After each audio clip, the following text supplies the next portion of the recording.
this? Oh my gosh, it talks to me now.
Okay, welcome everyone. And we have Nancy jumping on in just a second. For those that don't know me, I am Mim Senft, co-founder and CEO of GW4W. I'm delighted to be here with Nancy Board, co-founder GW4W COO. And we have a special pop-up conversation today with a truly amazing woman. We are so excited to have her join us. Her name is Dowsett Johnston. And for those that may not be familiar, she is the best-selling author of the book Drink, The Intimate Relationship Between Women and Alcohol. It was named as one of the 10 best books of 2013 by Washington Post, and every bit as relevant today. We know that Anne started out her career as a journalist and then had a second career and is now coach to women, psychotherapist, champion of helping women recover. And we are just so excited to have this conversation with you today, Anne. So welcome. Thank you, Mim. Lovely to be here. Yeah, so for the audience, I am not the expert in this area, but Nancy and Anne are both having master's level experience in social work and working with women around the world. And so I think maybe the first question for our audience is to ask you, what prompted you to write your book? Oh, it's a great question. I was the daughter of a beautiful woman who lost most of her life to alcohol. She was one of those classics 1960s women who was prescribed Valium and then mixed it with alcohol and really lost her life. And so from the time I was a little girl, I was really obsessed with why would somebody drink? I went on to have a great career thinking I would never fall into the same mess. And indeed I did when I was vice principal of McGill University in around 2005, 2006. Took myself to rehab and then became curious as to why would a high functioning person like myself who never missed work, never drank during the day, who won awards at work, would get into that kind of trouble. And I began as a journalist to apply my skills and realize that I wasn't alone. That in fact, women were catching up to men in terms of risky drinking. And in fact, the richer the Uh-oh. She'll be back.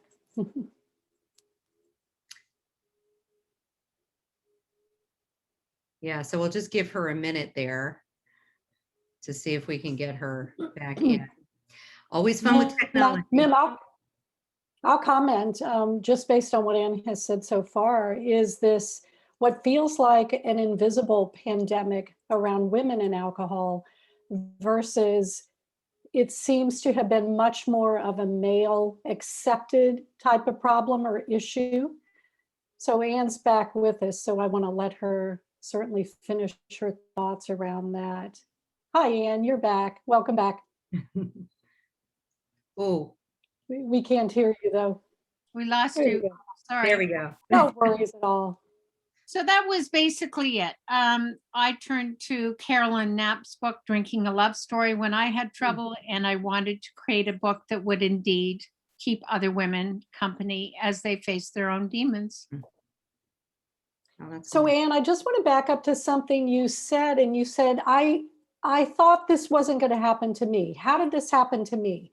And I'd like you, if you could elaborate on that a little bit more, because you said you found yourself in this place in 2005 and 2006, but you were a high functioning executive. That's what I heard. What happened? Oh, thank you for asking that. I was in menopause and hit a huge depression, and Mm, because my mother was addicted to Valium, I refused to take pills. So Mm. I tried to walk it off, to garden it off, to reach out to my female friends and find a way out, and there was no way out. And so I began to, this was my classic behavior. I'm a mother. I would race home from work. I would head to the chopping board to prepare dinner, knowing I had a lot of work, homework to oversee and work that evening. And it was easiest to pour a glass of wine, much easier than going to a yoga class or going to my doctor to say I'm in trouble and I have horrible burnout. I was over functioning at an enormous level. And so one glass of wine turned to two, to turn to three, and then ultimately to four, which for me at 5'3" was terrible on a daily basis.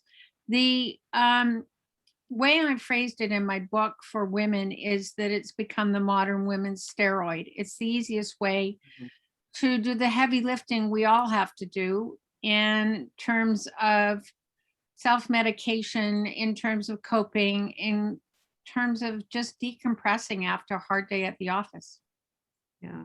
So it prompts a question for me, because I know when we talked earlier, that marketing around alcohol and women has changed. What is it that's changed over the past 20 years, and why do we need to be paying attention to this?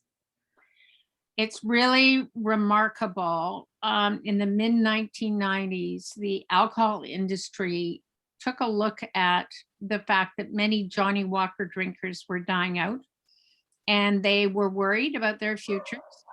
And they decided to do market segmentation, and they realized a whole gender, the female gender, was underperforming. And so they invented those fizzy prepared drinks, alcopops, they're called in the United States, aimed at teenage girls. I call them cocktails with training wheels. And they were aimed to steer young women away from beer into drinking Mike's Hard Lemonade, Smirnoff Light, et cetera, et cetera. And it paid off. It was an experiment. It paid off. So you have young women going to college, drinking a lot, and then not slowing down. So it used to be that women after college would slow down. Men wouldn't, but women would. Not true anymore. Women drink professionally. Women in the high echelons of the legal profession, in you name it, what profession, drinking and sophistication are seen as synonymous. And now, of course, you have the remarkable mummy wine culture, which is basically, I've got a onesie that says, I am the reason mommy drinks, which is ridiculous. And the notion that parenting is hard and therefore you need wine either during the day or at the end of the day. So you have drinks like mommy juice, you have drinks like mommy's time out, you have, and to speak to my previous point, you've got skinny girl cocktails and girls night out wine and berry flavored vodka. These aren't manly drinks. These are aimed on purpose at women. Wow. Yeah. Definitely. Very interesting. I mean, we think about, because I know we talk a lot in our group about visual images and how that impacts women's health and well-being, like how we feel about ourselves physically and like all these other things. But crazy to hear this, but it makes perfect sense. I don't think anybody listening to this hasn't seen those advertisements. Right. And try and buy a birthday card for a woman that doesn't make some kind of joke about drinking or wine. Right. And it's Right. basically, if you're old enough, like Virginia Slims in a bottle, it's basically the same thing. It's exactly from the tobacco industry's playbook. Reach out to women, and has been a huge success, as we know. And Well, Anne, it sounds like that's where it stops. The marketing is successful and the imagery is successful. And sure, women deserve a timeout, right? A connection with their other mommy girlfriends, as you say. But then what happens? Are those women talking about the issues? Like for yourself? I mean, you said you took yourself to treatment. That's a very bold, courageous thing to do. Did you have anybody that you actually shared that with prior to making that decision? My best friend and my sweetheart of the time, and my sister and my son all said something to me about my drinking. Mm. I functioned at a very high level, and because my mom's drinking and mine looked so different, I was able, denial, of course, Mark's drinking problems, and I was able Yeah. to deny them for a while. And then I took a sledgehammer to it because I realized I was going to evolve like my mother. I was actually quite worried about myself. So I went to rehab in the United States, which was terrific. And I'm now 13 years sober, which is also terrific. But it was not easy. It's not easy to immerse yourself in our culture, in North American culture. It's how we relax and reward, and it's legal. And most people would say, look, I'm a good parent. I pay my taxes. I work hard. You will not tell me about what I do on a Friday night or a Saturday night. And so it's a hard thing to talk about without sounding like a prohibitionist, unless we get at the health issues. And the health issues are scary. well, maybe we can talk a little bit about that. Again, when we talk about healthy female leadership and the kinds of stressors that are on female leaders at all levels, whether you're just, starting your career or you're in the, getting closer to the CEO suite, or maybe you're a female entrepreneur and own your own business. What are some of the major health issues that we need to be aware of? Well, I think number one for women is breast cancer, that 15% of breast cancer cases are linked to alcohol consumption. 200 cancers, 200 plus cancers and diseases are linked to drinking. And we used to really believe that a glass of red wine was good for your heart health. And we've known, certainly since my book came out in 2013, that that isn't true. We're now seeing, as of this week, some evidence that drinking is actually very tough on brain health. And Mhm. I think, again, I'm not a prohibitionist, but I want to say, you know how to count your calories, you know how to do your downward dog, count your drinks and count your measured drinks. A glass of wine can be 3 ounces or it can be 9 ounces, right? And so count your measured drinks. And for a woman, that's 10 drinks a week. Well, if you have 2 or 3 on Friday and 2 or 3 on Saturday, it's easy to go over 10. If you're so it means evenings without drinks, evenings that are wine free, etc. And it means being conscious of this being not a food group, as many people tend to see it, and not your reward, but actually something that you're putting in your body that could do you harm. Very important. So That's great. That's great guidance, Anne. And I think my internet is a little unstable, so apologies if I'm coming in and out a bit. But I love that you talked about the health and well-being side of it, because as Mim knows, this is what GW4W stands for. Nobody talks about this. They don't talk about it. And yet we've brought menopause at work into the conversation many times through different organizations in different countries. And every expert in menopause also talks about when women go through that hormonal change, alcohol can really have an impact. It's a tricky thing. And women have experienced different kinds of symptoms as a result. And so I know one of the things I noticed very strongly when I looked at your book is that some of the comments, some of your testimonials were women that said, I stopped drinking. It was the best thing I ever did. And so I think getting the word out there, what you're doing is you're educating all of us to really take a look at this. And as you say, to be conscious of what we're consuming. Thank you, Nancy. I mean, I think that's the main thing. And I think the most remarkable thing that's happened And if I've talked about the negative news, the good news is that we are seeing a recovery movement very much coming out of the United States, but all over North America, where women are recovering out loud. There are options to being in a church basement of AA with patriarchal language, according to some women. There are options. There are many options to getting sober and to finding your recovery sisters. And that's just plain exciting. That is, I run a amazing writing group called Writing Your Recovery for women who want to tell their recovery story. And that is just plain fun.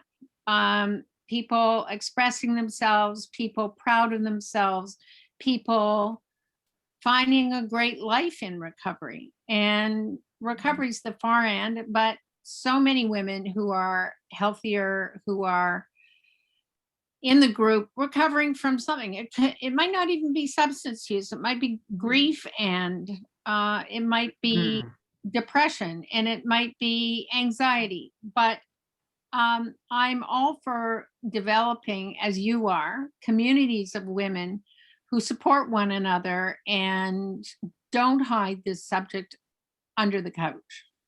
It's worth repeating. This recovery or recover out loud. Love that. So ties into use your voice, on our side and what we talk about. But I love also that you tied this back to other things, depression and often undiagnosable issues, because we've had so many women on. We're so lucky over the past almost 5 years now to hear about the, undiagnosed bipolar disorder and some of these other things. And so it's just so important that we keep talking about healthy female leadership. What does that mean for you? And what just an amazing thing that you're doing, because community and creating these communities that you've gone out and sharing your story, I know has changed lives. And I think it just underscores what that means for people to be unafraid about sharing their story, and for us to stand together in support, no matter what that challenge is. Which, obviously we've gone through a very rough 14, 16 months now with the pandemic. So be very interested in your take on how the pandemic has impacted women and drinking, and where you think the real opportunity is here for hopefully a better message. Well, I'm sad to report that we've seen a huge rise in female drinking. We've seen, we know, and it's in my book, that women drink for different reasons than men. Men tend to go out and find a different community. They might drink at a different bar or just find a different community. Women tend to drink alone. They tend to ritualize it, and they tend to drink to medicate stress most often, and burnout. And so with this huge, as they call it, this she session that we're seeing, this terrible pressure that women are confronting with the pandemic, we are seeing what I call an epidemic in a pandemic, which is women drinking at levels that they haven't before. And it's quite urgent and quite scary. And so I see this community of women developing the Recovering Out Loud community, welcoming newcomers, welcoming people who, what are the positives? We have Zoom meetings for recovery groups, which means that you have no reason not to access a recovery community if you have trouble. So it's an interesting juncture of a negative story and a positive story. There was one other thing I was so keen to tell you, and I lost my train on that one. It was buried in your wonderful question. But I think what we've really seen is, I look at it as a huge revolution that we've all weathered, which is a female revolution where women go toe to toe in the workplace. They outpace men at post-secondary level, and yet are still bearing the lion's share of raising children. And you saw that really hit home with the pandemic, with children at home, online learning, and women trying to run major jobs. And it's been most scary. So as we come out of it, I see women seeking help at a different level. I think it's become not, I think it isn't verboten to seek a therapist, to seek mental health help. I know of no peers without a wait list, meaning in my psychotherapy practice. And I see people owning what they have. And I will say, undiagnosed bipolar was my issue in the end. It turned out that was my cross to bear. And I live a healthy life, and I'm happy guiding other women to live healthy lives with anxiety, depression, you name it. But I think we have seen the vice squeeze very, very hard on women in the past 12 months. We know that. Right, right. No question. Anything you said that I think I want to know as well is, and I'm curious about, so you had this executive life prior to getting sober, and you talked about burnout. You used that term, and stress and anxiety. What's life like for you now on the other side of sobriety and recovery and consciousness? Because it does require a level of consciousness, again, about your own health and well-being and what you're consuming and the choices that you're making. Tell us a little bit about what life is like for you now. Life is just brilliant in the sense that I feel I have my hand on the dial. I think so many women in executive life at times will feel that they don't have their hand on the dial of their own life. The speed at which it has to go, the amount they're working, the amount they can give to their personal lives. At 64, 3 years ago, I watched my son cross the stage at Smith College as to become a psychotherapist. And I looked, having had 3 careers, I looked at him and said, I can do it.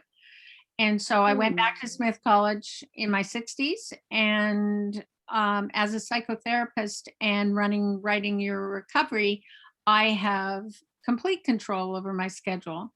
I am working hard. And what I'm facing, if there's an ism I'm facing, is that I'm a very, very well-entrenched workaholic. So my challenge now is how to find balance. And I'm like a toddler just learning to walk. I'm not doing a bad job, but I've got things to learn. So life is exciting. It's full of new adventures. I love my clients. I love my writing your recovery fledgling writers. It's a joy. Oh, what a wonderful thing. And I think, for all of us to hear, particularly our youngest members, right, that we have richness of life at every single stage, and that you can change careers and you can do all those things. Sometimes we think that we have to be one thing. I mean, I'm certainly not doing what I was doing or thinking I was going to be doing at 18, and here we are today. So it's really inspiring to hear about your journey, and both the risks and the curiosity I think it takes to do that.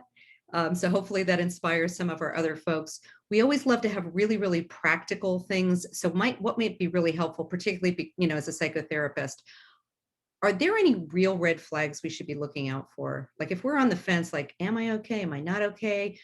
When should somebody really reach out, and what should they be paying attention to? Oh, such a great question, because it's the one I always want to address. Do 2 things. Ask yourself, maybe you can write in a journal, is there something I'm trying to numb? Maybe it's overwork. Maybe it's fear about one of your children. Maybe, who knows what it is? Maybe it's depression. Am I numbing when I drink? Or am I just joining a friend with a glass of wine? 2 very different ways of looking at it. Second thing I ask each and every woman is to start keeping a drinking diary. When you get up in the morning, I want you to write what you're going to drink that day, knowing you only get 10 drinks a week. Say you're going to drink 1 and you find yourself drinking 3. Keep it for a week and you will know. Third thing is, I guess, finally, if you are in any way asking yourself if you are in trouble, you're in trouble. I can promise you. And then it's a matter of reaching out to the wonderful women who are across North America with groups like the We Are the Luckiest Club, the Tempest Club, the She Recovers group, there's no end of groups that you can, your local AA. There are so many with women's groups, something that didn't really exist 20 years ago. So you can find female company, female companionship, female community, and recover out loud. Well, I think it's really exciting to hear, specifically because we drink for different reasons. So to have support around you of women who really have experienced the same thing. All these groups, can you just one more time repeat some of those names? I think that's so important for our audience to hear. Sure. So She Recovers is a great group. The Luckiest Club, which has dozens of meetings a week, is wonderful. There's something called The Tempest, which is out of New York City, which is both a magazine and you can find courses and a group. There's obviously 12-step, lots of 12-step meetings, millions of 12-step meetings. And the great thing is I went to a meeting last week in Ireland. You can go anywhere in the world on Zoom. So that's fun. I've only hit 4 really great resources and there are many others. Yeah. Many, many others. Yeah. Very, very helpful. I mean, I think that's the other thing. And I love the idea of keeping a diary. I think it's so true for so many things in your life, but I don't think women in general, we don't always think about an alcohol diary, but that just seems like such a smart thing for any of us that might be questioning whether or not we need to cut down a little bit or if we're having an issue. So super. And just, would you be kind enough, because I know you run these groups, don't you have a new group coming up in the fall? Because we'd love to tell our audience about what you're doing. Yes. So if you go to my website, which is my name and dowsettjohnston.com, you will find workshops and really easy to access that. And if you have some doubts, have a look at my TED Talk, which has more than 1.3 million views. It's really 16 minutes on what it's like to be in trouble. You'll have a sense of whether it's your problem or not. Great. What just an amazing, amazing conversation. Nancy, do you have a last question? No, I don't. This was great. I really don't. And I apologize that my internet connection just kept dropping out. But what I will say, Anne, is I'm really grateful for your consciousness around this subject and bringing it to our audience for more women to really consider and think about. And I've already downloaded your book on Audible, so I'm out there. I'm going to check everything out, and I'm going to watch your TED Talk as well. Yeah. Thank you, Nancy. Thank you, Mim. Thank you so much for sharing my message with your group, which is so powerful. Well, as Nancy said at the beginning, we are all about empowering more healthy female leadership at all levels for a more sustainable world. And so your message is just so, so important. We cannot be the leaders the world needs us to be if we are not at our healthiest. So we need to be healthy achievers. I don't think any of us are going to completely get away from our achiever gene, but we can do this in a much healthier way. And I love the idea that we're standing together. So find a group, find your tribe. We invite you to join GW4W, Global Women for Wellbeing, through our website. Check out our other podcasts about other topics. Listen to our podcasts. If you don't want to view, and we know everybody zoomed out, listen to our podcasts. And if there is a topic that is of interest to you or that you want us to bring to light, please let us know. And if you are in trouble, we ask you to reach out. We have a global network of mental health professionals. We are happy to get you connected to someone if you need someone to talk to. And we look forward to the end of this pandemic and doing more good together. So thank you so much again, Anne, and we'll see everybody again on our next Wine and Tea Wednesday coming up this week, or another fun pop-up. Have a great weekend. Bye-bye. Thank you. Bye-bye.